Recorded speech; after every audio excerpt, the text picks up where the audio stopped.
তোমার আগের কি নাম ছিল? রাজু চন্দ্র সরকার। রাজু, ইসলাম ধর্ম গ্রহণের ব্যাপারে তোমাকে কেউ জোর জবরদস্তি করছে? কেউ করেনি? তুমি কি ইসলাম সম্পর্কে জেনে বুঝে স্বেচ্ছায় কালিমা পড়তে চাও?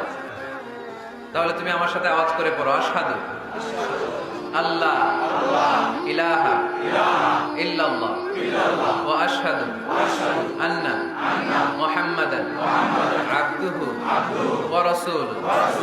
আমি সাক্ষ্য দিচ্ছি যে নিশ্চয়ই আল্লাহ তাআলা ছাড়া কোনো মাবুদ নাই, কোনো ইলাহ নাই, কোনো উপাস্য নাই, এবং আমি আরো সাক্ষ্য দিচ্ছি যে নিশ্চয়ই মুহাম্মাদুর রাসূলুল্লাহ সাল্লাল্লাহু আলাইহি ওয়াসাল্লাম আল্লাহ তাআলা বান্দা ও প্রেরিত রাসূল।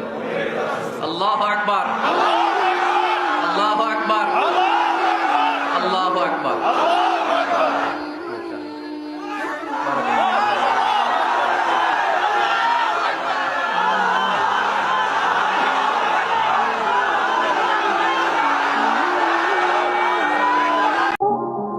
আচ্ছা ভাইয়া, আমার ভিডিওটা কেমন হয়েছে একটু কমেন্ট বক্সে মতামতটা জানাবেন। যদি ভালো লাগে, যদি আপনাদের ভালোবাসা পাই